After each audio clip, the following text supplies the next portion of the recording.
The Canadian government is looking to lure what they identify in documents as Chinese high-value guests to Canada. Today, I will detail the comprehensive plan to lure these Chinese guests beginning in May 2022.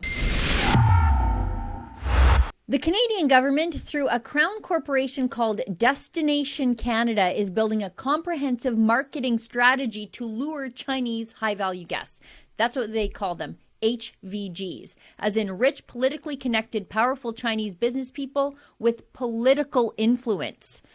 The Canadian government doesn't just want these people to visit here to take a vacation. They want their money, their investment, and their political capital to land here in Canada.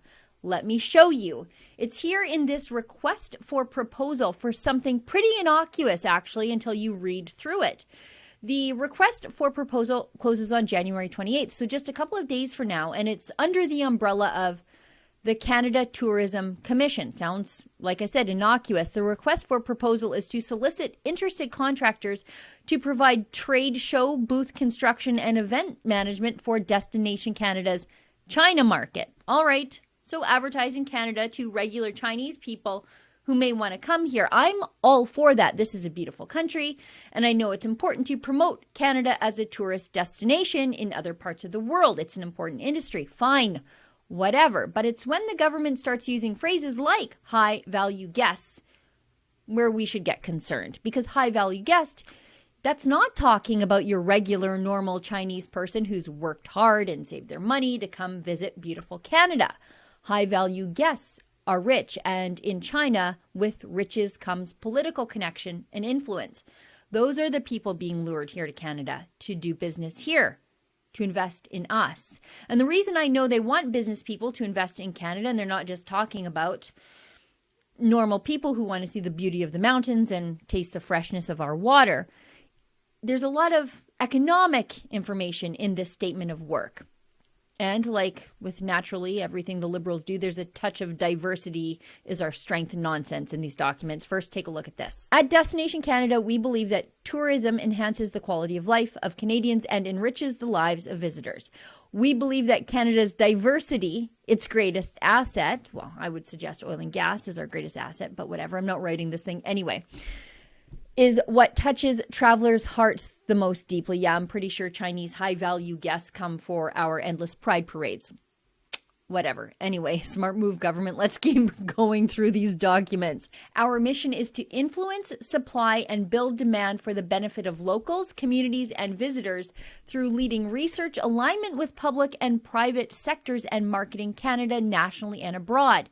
In addition, our business events team leverage in-depth global market analysis to target international clusters aligned with Canada's priority economic sectors. Okay, let's look at the objectives here.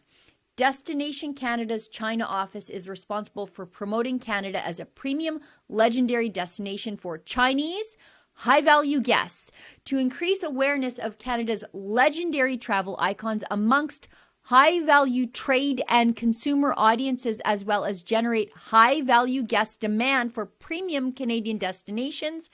Destination Canada is seeking a contractor based in China to provide trade show and event management services for Destination Canada and Destination Canada stakeholders. Now, if we skip on down, we can see the table of events here. 7 events between May and December 2022 in multiple Chinese cities, and one of those is a sales mission, which is a trade show where Canadian sellers connect with businesses in China. Okay, let's skip over the rubbish here about how the contractor who's organizing these events have to use environmentally friendly materials in China, where they're just, opening coal-fired generation stations every day of the week. Anyway, skip on down to the documents and we'll see the risks and constraints. I was looking for a few things pretty specifically here when I read through this, and the risks do not include possible kidnapping and incarceration without charge for about 600 days, as is what happened to Michael Spavor and Michael Kovrig when they went to China, and then they were used as human bargaining chips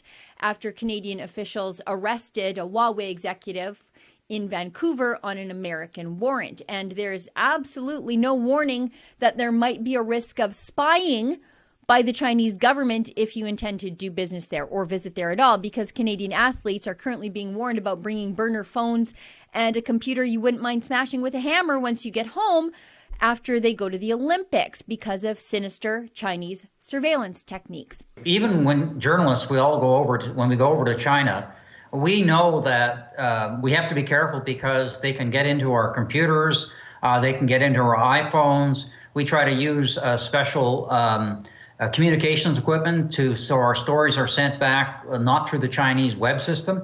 And for any of the athletes there, obviously they're going to be able to track all their healthcare data, any sharing of video, any information, any chats that they do. The Chinese will be able to watch them, and they're also going to be able to censor anything. If there's criticism of China, that'll be censored out. So after all the Chinese have done to the world these last 2 years and all their secrets and lies, and after what they did to two Canadian citizens, Michael Spavor and Michael Kovrig, it looks like Justin Trudeau is willing, able, and quite eager to get just a few more Huawei executives over here on Canadian soil.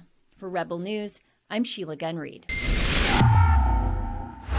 Hey, if you're looking for another way to support our independent journalism, might I suggest getting yourself a subscription to rebelnewsplus.com.